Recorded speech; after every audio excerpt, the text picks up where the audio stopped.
This is Mubilu Musoke with another conversation on democratization of Africa, the case of Uganda in comparative perspective.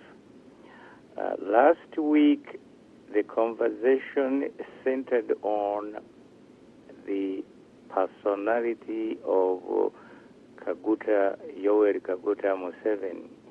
Today, it is going to focus on his politics. And so the title briefly is From Theory and Ideology to Politics. Anybody who wants to understand Museveni's politics has to comprehend first his invalid social theories, from which his inconsistent, contradictory, and highly subjective personal ideology directly derives. Today's conversation, in concluding our study of Museveni's political behavior, will focus on the translation of Museveni's theory and ideology into political behavior. With such knowledge, it will become easy not only to understand Museveni's political behavior, but also it will be easier to predict Museveni's tactics at a particular time. Once we strip his clothing off, the naked emperor's politics will become transparent, whether he likes it or not. Unfortunately, however, since the mid-1980s, Museveni has treated his ideology as one of his best-kept secrets. This sounds ironical and surprising for a leader who is ambitious and has been in power for over a quarter of a century. In fact, part of the explanation for Museveni's political longevity lies in his ideological ambiguity and skillful ability in political deception. Like weak animals in nature, which depend on deception and camouflage, Museveni invented social theories to impress and mislead his political audience at a particular time, regardless of the consequences later on. Museveni, in other words, is a political chameleon.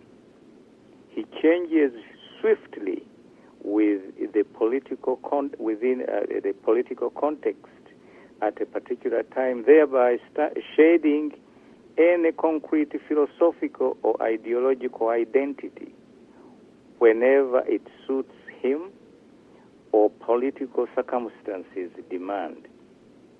In our analysis of Museveni's conceptual ambiguity, it was clear that ideology occupies and animates the central part of Museveni's political life and consciousness, both negatively and positively. Museveni's political behavior is fueled by his ideological perception of the political world consisting of two spectrums, one narrow and the other wide. The narrow spectrum of Museveni's ideology is the one which primarily drives Museveni's political behavior. The wide spectrum is the one which consists of what Museveni perceives as reactionaries, or those he would prefer not to intimately associate with. Obviously, the latter are the majority. Museveni therefore sees everything in politics through his polarized ideological lenses. There are no gray shades in Museveni's ideological politics.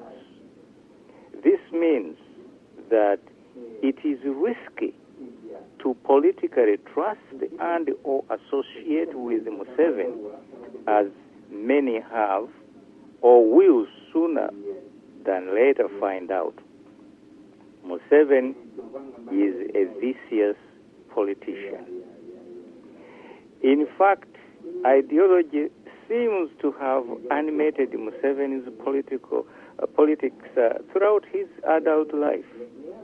But after thoroughly scrutinizing every page of Sowing the Mustard Seed, we are unable to say definitively what Museveni's ideology is, especially after 1988. We cannot, with any degree of certainty, identify what Museveni's political philosophy is, assuming he has any. We can only speculate or guess what Museveni's political beliefs are. What is certain, however, is the fact that Museveni was a communist and or a radical socialist during his political youth. But after Museveni came to power in 1986, he either quietly converted to capitalism without denouncing either communism and or socialism, or continued to uphold his original political beliefs for strategic reasons. For reasons that are not clear, Museveni prefers to perpetuate and live under ideological ambiguity. Ideological ambiguity for Museveni is like a toddler's security blanket. This fact further explains Museveni's chronic, if not pathological, dishonesty in politics, even to those one would have called close allies or friends like Eria Tukahira Kategaya, whom he strategically kept at a distance.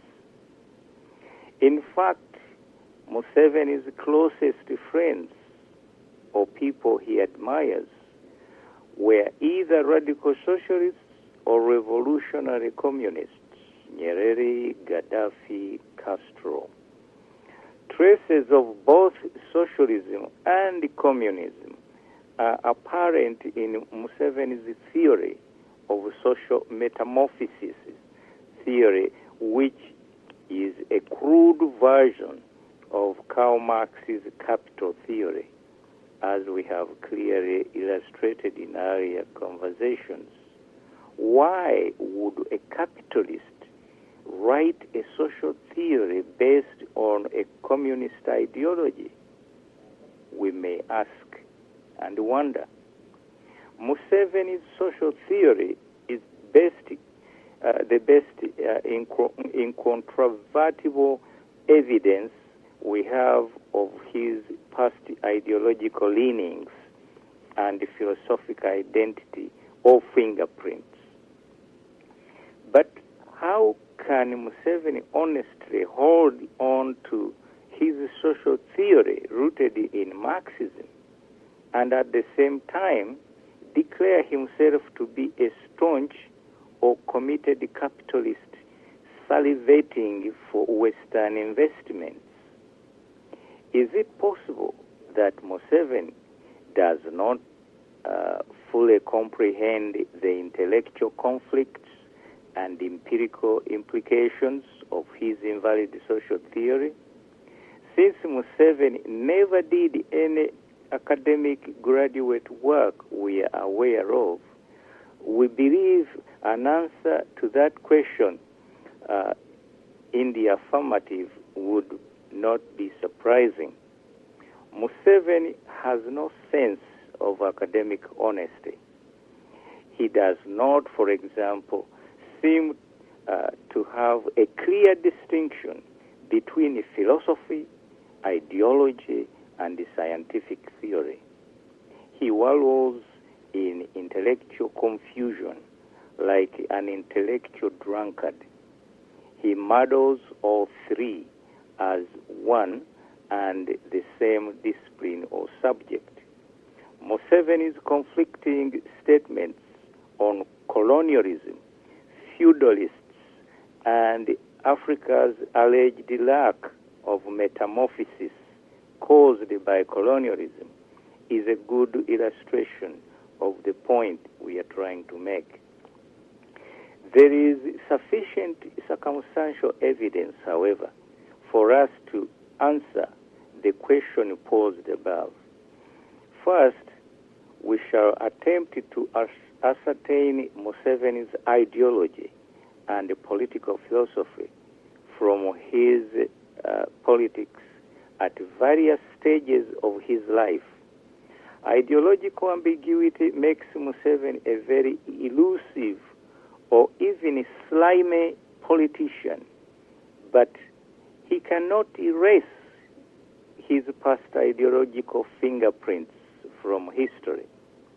By carefully looking at different phases of his life, we can trace Museveni's political evolution and intellectual transformation and paint a reasonably accurate portrait of Museveni's political character.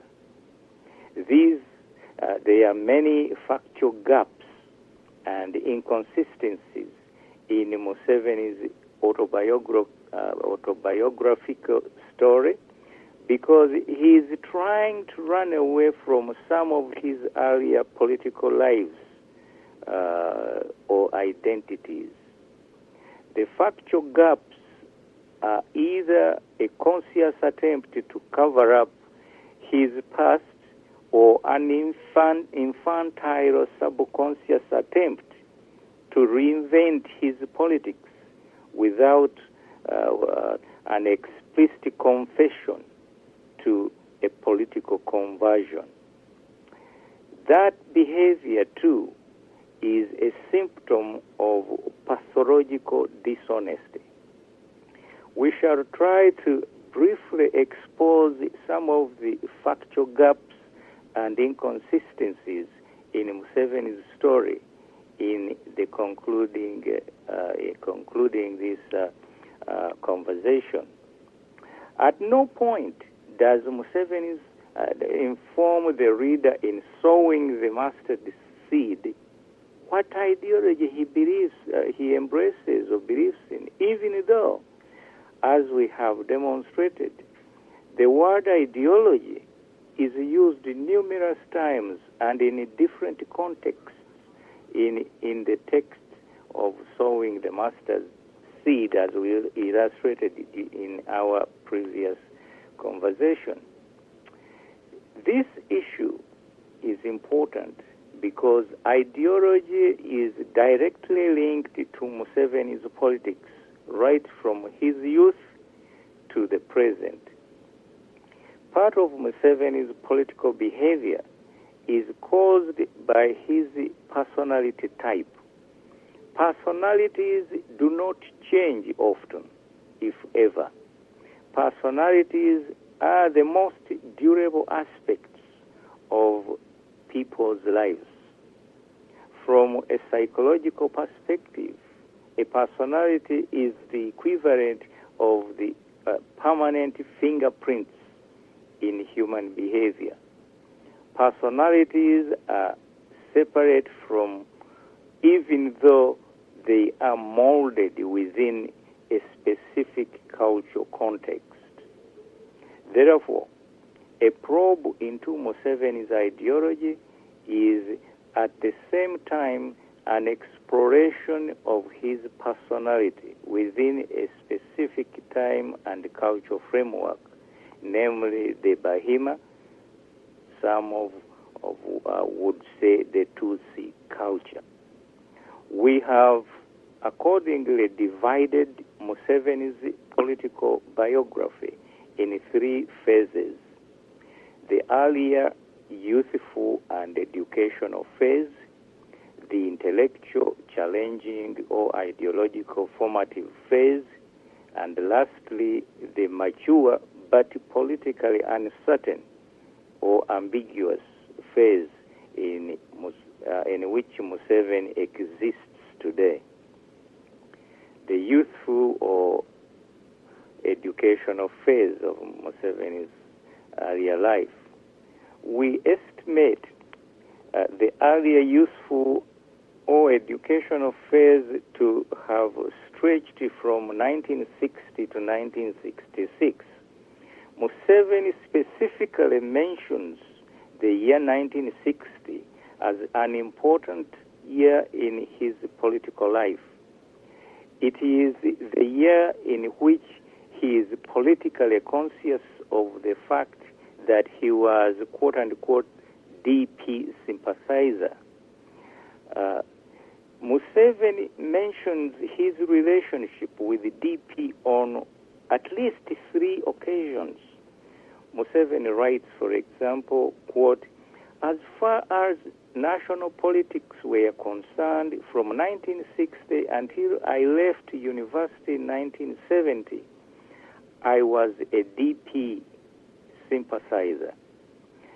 Since my parents were DPs, I also became a DP sympathizer or youth winger." Museveni makes similar statements about his political allegiance with the DP at the time of independence. Quote, "Although I had been too young to vote at the time of independence," the voting age was 21 years, "because of sectarian politics in the country, I sympathized with the DP." But later on, Museveni gives an inconsistent account of the facts when he asserts that he was in fact more than a sympathizer of DP. Museveni writes that, quote, "Having belonged to DP myself in the 1960s, I had quite a number of friends who wanted me to rejoin DP." We'll come back to this issue later on and the inconsistencies, but the quotations are given to alert you on what Museveni's inconsistencies are likely to be. The 6 years Museveni spent at Intare School from Senior 1 to Senior 6 were no doubt adventurous and formative in shaping Museveni's character and politics. It was at Intare that he met or strengthened the bonds that united him with most of his close friends, Elia Kategaya, Mwesigwa Black, Martin Mwesiga, and Valeriano Raheru, who constituted what Museveni referred to as the core group at Intare. Martin Mwesiga and Elia Kategaya and Museveni had met earlier in primary school, long before he met the other members of the group at Intare School. During the first phase of Museveni's political life, there appears to be no strong ideological commitment on part of Museveni or any of the members of his group, especially in the first half of the youthful phase. During this period, Museveni and his group were still, quote, searching for principled politics, which we thought meant honesty and selflessness, although we did not yet have clearly formed ideas about achieving such politics, unquote. At that time, our ideological formation, Museveni writes, was still incomplete, we had a strong antipathy towards Obote's unprincipled ways, we did not yet have a coherent counter-perception, unquote. It's interesting, I'm quoting this because he's talking about Obote not being principled, and he's presenting himself as an honest guy, the very opposite of what we find when we analyze him more carefully. There are, however, three factors which show that Museveni and members of his group were clearly gravitating towards a socialist ideology. The first indicator was the antagonistic factions within UPC led by John Kakonge and Grace Ibingira. The Kakonge faction was radical and socialist inclined, while the Ibingira faction represented the conservative, pro-capitalist wing of the party.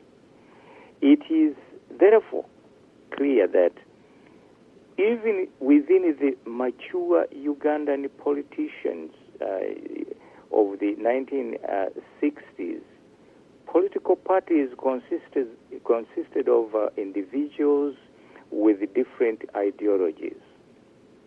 Political parties during the first decade of independence were ideologically incoherent. Political parties during the first, they did not have a specific ideology. In other words, we should therefore not expect the youth, such as Museveni and his group, to be any different from the adults in politics. We are told by Museveni, for example, that his group associated with both factions of UPC, apparently with the Kakonge faction because it was, quote, radical and socialist inclined, unquote, and with the Ibingira faction because Ibingira came from Ankole and was a Muhima. In 1964, the Ibingira faction triumphed over Kakonge faction. Ibingira was elected Secretary General of UPC, replacing Kakonge. The ideological debate within UPC intensified and spilled over. This led directly to the second factor during the first phase of Museveni's political mentorship. The radical leftist or socialist members of UPC, whom Museveni favorably refers to as the progressive politicians, were expelled from UPC. It is therefore clear where Museveni's ideological sympathies lay in the mid-1960s. The progressive politicians were Dada Nabudere, Kintu Musoke, Jaberi Bidandi Sari, Kirunda Kizejinja, and Raiti Omongin. Museveni recalls that, quote, some of us also belonged to the Uganda-Vietnam Solidarity Committee, which Nabudere had formed as a support and protest group to oppose the American war of aggression against the Vietnamese people, unquote. That's Museveni writing.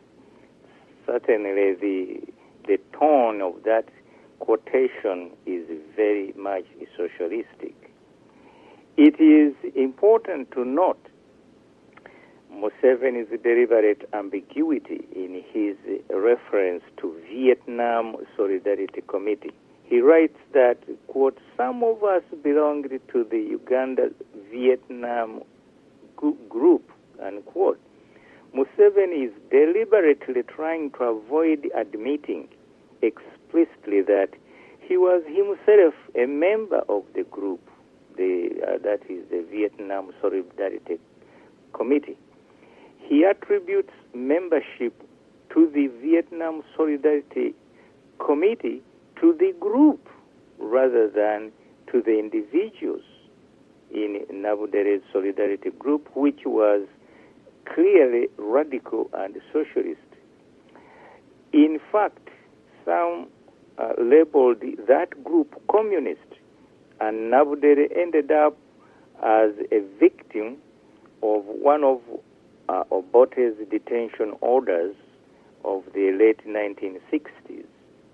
Chances are, therefore, that if Museveni was not a member of the group, the Vietnam group, that is, he would not have mentioned the group or their affiliation to it. Museveni's socialist inclinations were taking concrete shape by the end of the 1960s. It is therefore unlikely, as Museveni claims, that Museveni could have been a DP sympathizer at that time.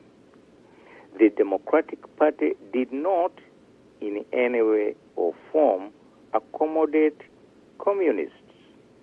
Moreover, all the members of Museveni's group belonged to UPC. Why then would Museveni be the sole member of the group who belonged to the Democratic Party? One wonders. The third factor in Museveni's formative politics was Julius K. Nyerere, president of Tanzania, a leader Museveni admired and had a lifelong relationship with. In 1965, Nyerere established a one-party system in Tanzania. In 1967, Nyerere proclaimed the Arusha Declaration, under which the state nationalized private corporations such as commercial banks. Nyerere's ideology was no doubt radically socialist, although not exactly communist.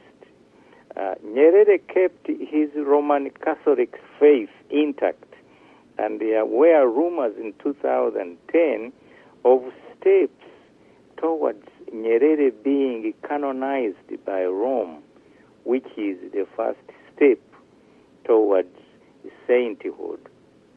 Nyerere was a practical socialist, as opposed to Milton Obote, who was a rhetorical socialist.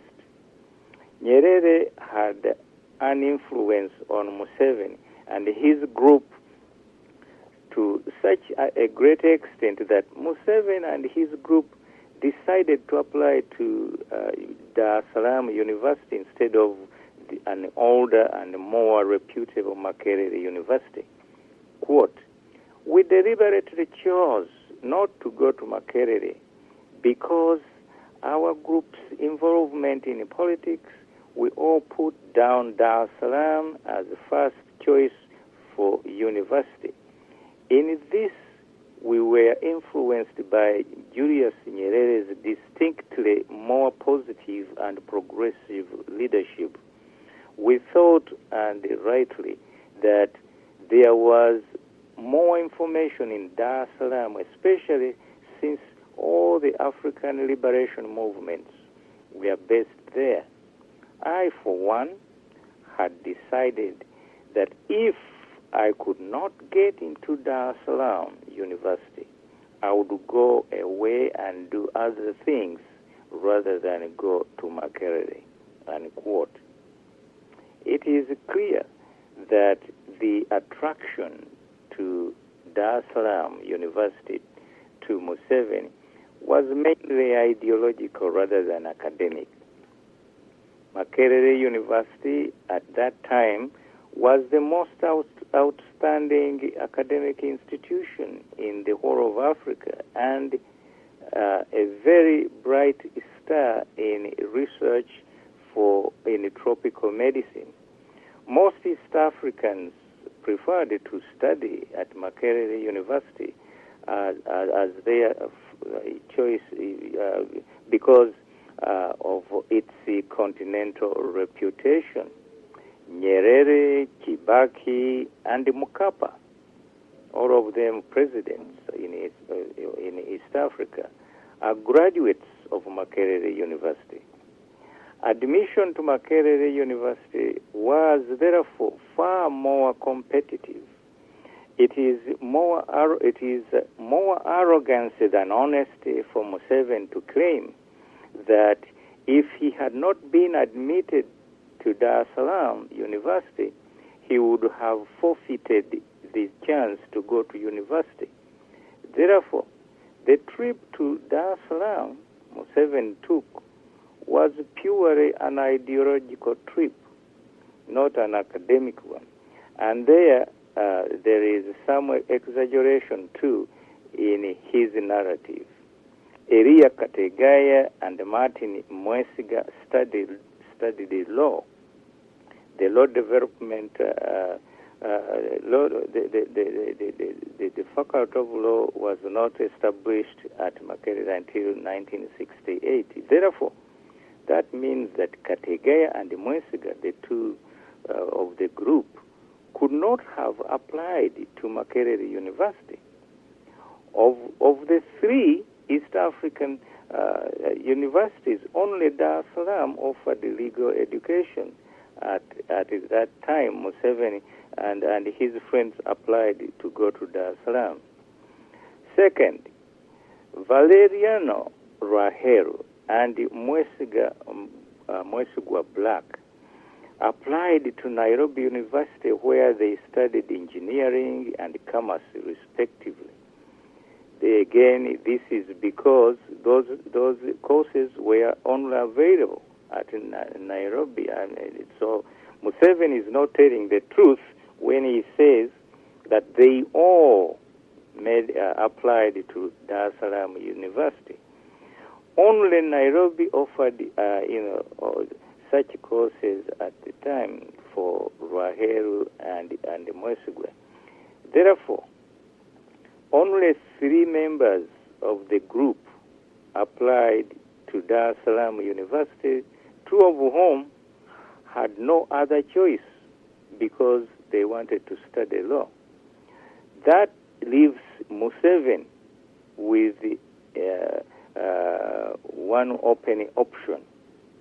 Moreover, it is a little bit of an exaggeration, if not deliberate misinformation, to say that unless Museveni was admitted to Dar es Salaam University, he was ready, as Museveni claims apparently and truthfully, that he would forfeit university education, which was free at that time, by the way, and do other things which Museveni does not even specify. In essence, Museveni was elevating ideology above all his other personal values. Socialism had started to grip and penetrate Museveni's personal consciousness. Another issue that seems to be an exaggeration involves Yoweri Museveni, Elia Kategaya, and Martin Mwesiga. Museveni narrates that on February 22nd, 1966, the day Obote arrested 5 members of his cabinet at a cabinet meeting, including Grace Bingira, the 3 members of the entire group went to see James Kahigiriza, who was then the chief minister of Ankole, to inquire about the possibility of going into exile in order to launch an armed struggle, unquote. That's Museveni writing. We say this is an exaggeration for 2 main reasons. First, at that time, Obote was very close to a very close friend of Nyerere, despite their political rivalry for leadership in East Africa. If it would have been inconceivable to launch, quote, an armed struggle from Tanzania at that time, when Obote was ideologically moving to the left and therefore closer to Nyerere's radical socialism, while at the same time viciously attacking or even destroying the feudalists in Uganda, just as Nyerere had done in Tanzania a few years earlier. Kenya, because of its ideology at that time, and Kenyatta having dismissed the socialists headed by Odinga from his cabinet, was not an option for launching, quote, an armed struggle against Uganda. Second, Museveni had not yet been fully radicalized by socialism. He did not go to Dar es Salaam until university until 1967, a year later. Museveni's use of the phrase an armed struggle in 1966 was either an immature, youthful ideological dream or a political lie. The political conditions for an armed struggle in Uganda were not ripe for it to happen for the reasons given above. Museveni seems to be sweetening his story for personal aggrandizement. Moreover, Elia Kategaya writes about the same story in a different tone. Quote, the Inganzi, that is the Prime Minister of Ankole, Kahigiriza, advised us to take it easy, and we were disappointed and left his residence. That's Kategaya writing about the same incident. So, now we go to the second phase of Museveni's transformation. The second phase, which we call intellectually formative phase, was challenging, and the formative phase of Museveni's ideology, it commenced soon after as Museveni joined the Dar es Salaam University in 1967. This is a period of intensive learning. It sharpened the ambitions and unsettled intellectual ideas encountered at the university.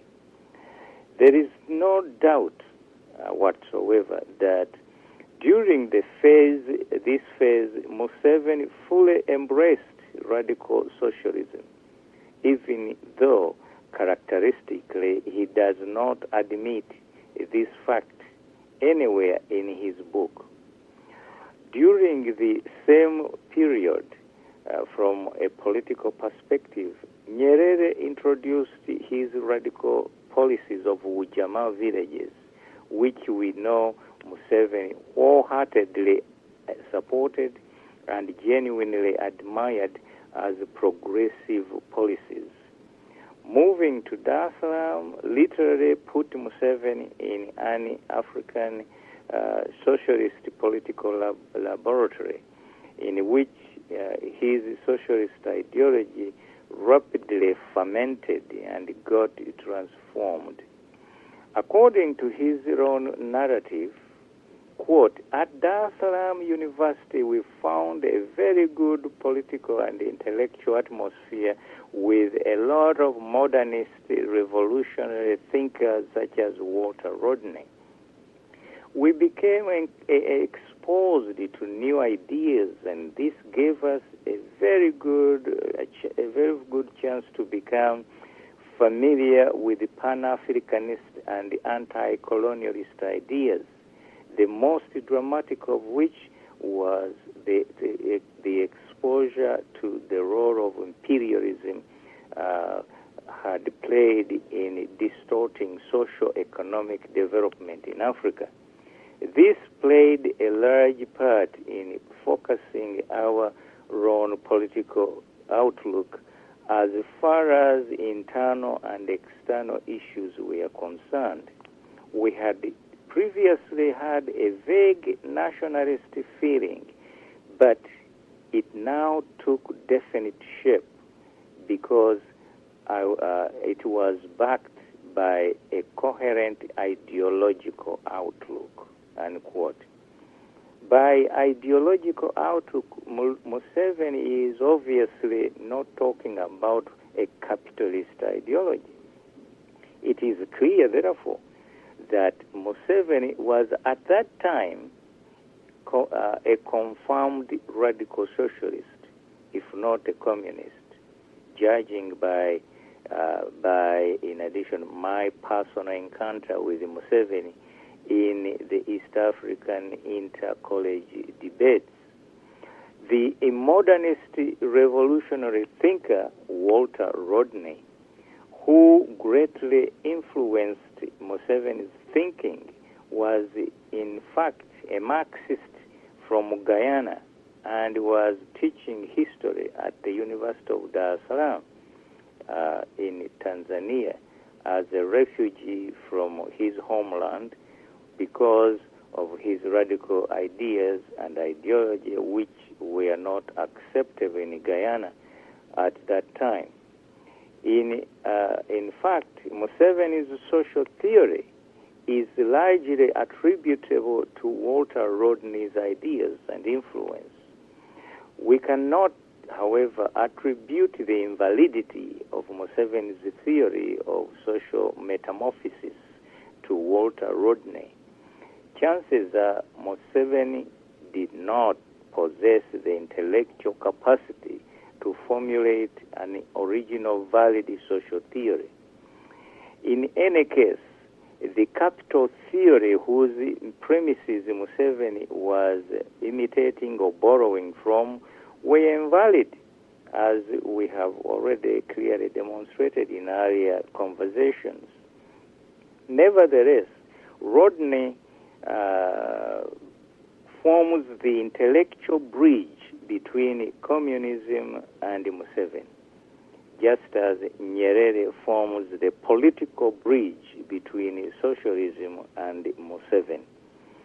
A few months after his arrival at Dar es Salaam University in September 1967, Museveni and other students formed the University Students African Revolutionary Front, or USAF.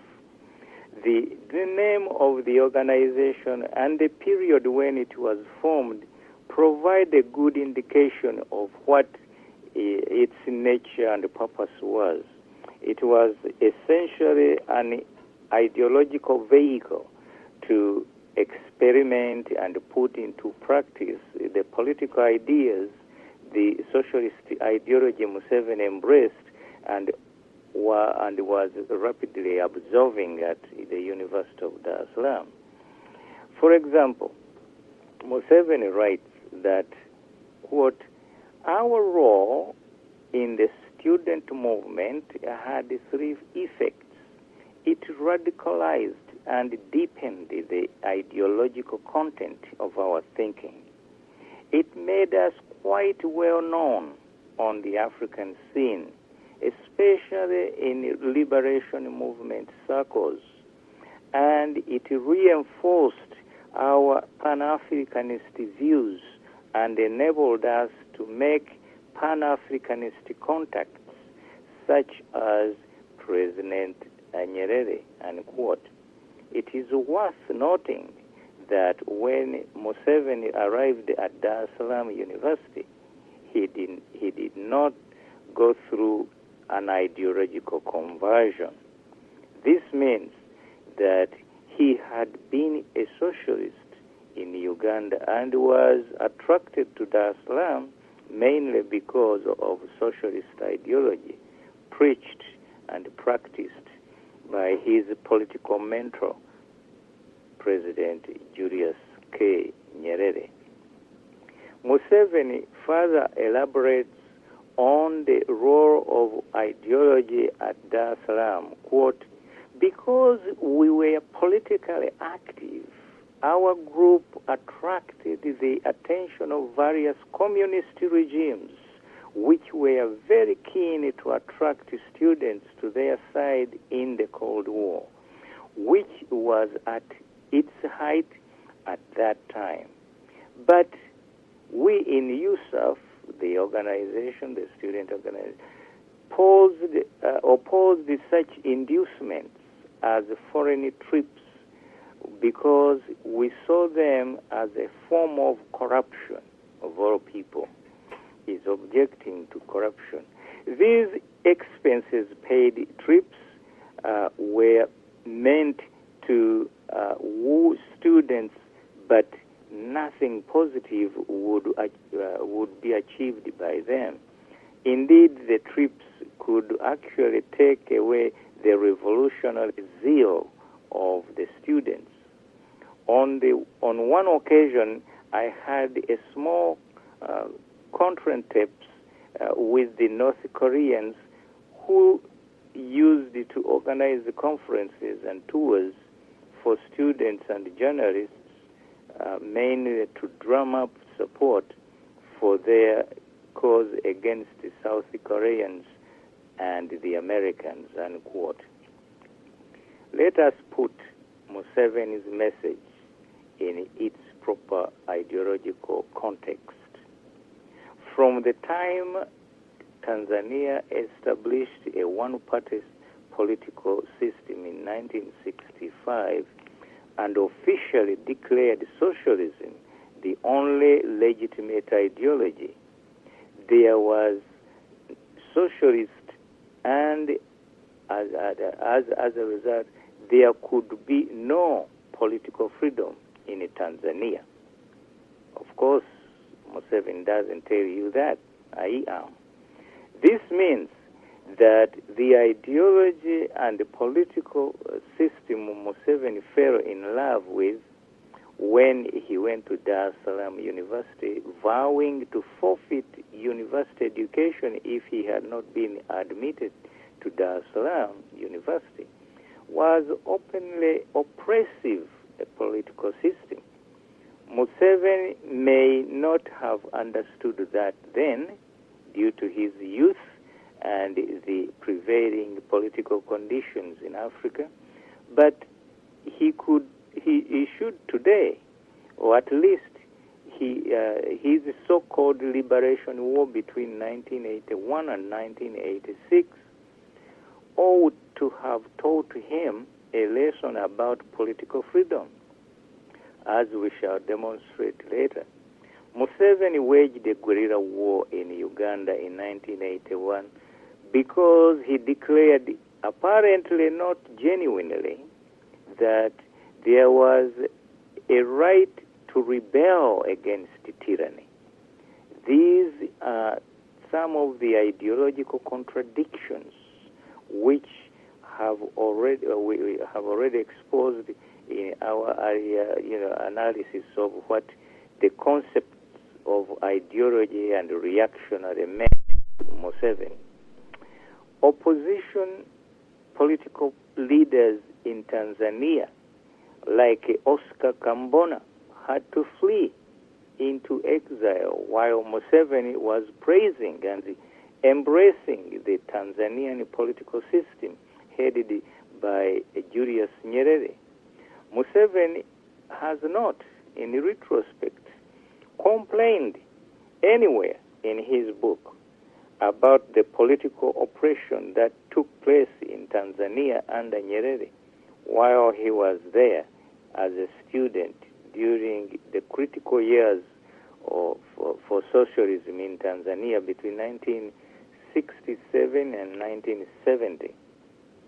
Apparently, Museveni did not experience or perceive any form of political oppression while he lived in Tanzania. This may explain why, not surprisingly, Museveni does not understand from a philosophical point of view that what political freedom actually means.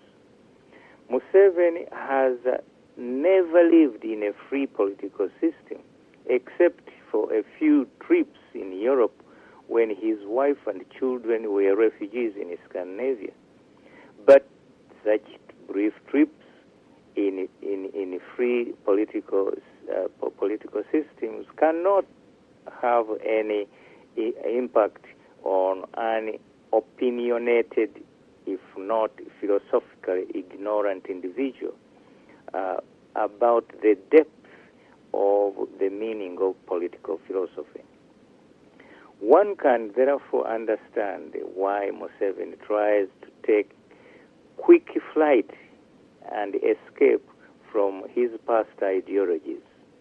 He is caught between an ideological rock and a hard political place. Like a snake, Museveni has tried to shed his ideological skin many times. Apparently, he finds the socialist ideology difficult either to justify or to openly repudiate. Hence, the ideological ambiguity he suffers acutely from. Museveni's ideological ambiguity amounts to the same thing as political dishonesty. Moreover, when he wrote the book, Museveni was fully aware that his socialist mentor, Julius K. Nyerere, who wrote a preface to one of his books, would be reading Sowing the Mustard Seed. So that was not the place to confess conversion to capitalism.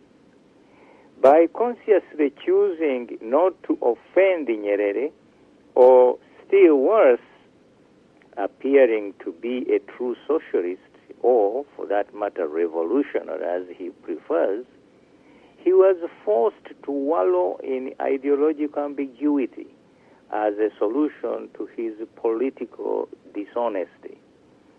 Now we know why Museveni has no ideological backbone to stand on. Museveni is devoid of any political courage and rationality. That is why he cannot face his ideological past honestly. He is, in short, a political prostitute. Is it any surprise, therefore, that the constitution of NRM provides that NRM is a multi-ideological political organization? Those who subscribe to NRM's dubious political philosophy have a lot to answer for these ambiguities and contradictions, which are both irrational and incomprehensible in a political world of sane people. Museveni was, however, not an armchair theorist when it came to his socialist ideology. He was ambitious and barely a naive student socialist. He writes that he, quote, was elected chairman of USAF, the student organization, for the whole time I was at the university, unquote. A very bad precedent for hanging on to power at any cost in the future. In December 1968, Museveni organized a trip to northern Mozambique for 7 fellow students. A year earlier, Museveni had made contact with Mondlane, leader of Frelimo, Front for the Liberation of Mozambique, making the trip possible. Indeed, Museveni admits he learned a lot from his trip to Mozambique. Quote, we found that Frelimo had evolved a good system of organizing the population in branches and neighborhood committees similar to those we were later to introduce in Uganda as resistance councils and committees, unquote. When Museveni imported Mozambique's neighborhood committees to Uganda as resistance councils and committees, he did not cleanse them of their ideological content, structure, and function, as the anthropologists often teach, cannot be strictly separated. This act of Museveni borrowing socialist institutional structures illustrates a critical factor that caused Museveni's ideological ambiguity, which characterized Museveni's politics in 1986. In 1969, Museveni visited Korea, where he first learned, we are told in the book, how to use a gun, a weapon that was to shape his entire political career and ideological outlook in the world. Museveni also got, quote, some military training while I was in North Korea. But another version of Museveni's story about learning how to use a gun narrates that a former houseboy of Dar es Salaam who had joined the Frelimo in Mozambique was responsible for teaching Museveni how to use a gun when he led his fellow students to Frelimo camps in northern Mozambique. This factual conflict is another manifestation of the reason why we should not trust what we read in Sowing the Mustard Seed. It is therefore very difficult for Museveni to shed his ideological past completely. All the trips he made to North Korea and Mozambique had an ideological motive and consequences. Therefore, the dark cloud of ideological ambiguity hanging over Museveni's political head is understandable, but of course not admirable. The phrase political dishonesty we have used, we believe, is justified. In an attempt to unify his social theory with his ideology, consciously or unconsciously, Museveni, for example, writes, quote, when Europeans exploiters first set foot in Africa in the 15th century, the natural process of growth and advancement towards higher forms of civilization was interrupted and distorted. This affected both the economies and the people of Africa. The dominant exploitative relations in production, distribution, and exchange were imperialist capitalist ones, which have always worked to the detriment of African people, unquote. Since Sowing the Mustard Seed was published in 1997, to what extent can we interpret the last sentence in the quotation I've given you to be an honest statement of Museveni, by Museveni? It sounds like a typical statement uttered by African socialists in the 1960s. And yet, at the time Museveni published his book, he was the darling of the imperialist capitalists whose exploitative relations have always worked to the detriment of the African people.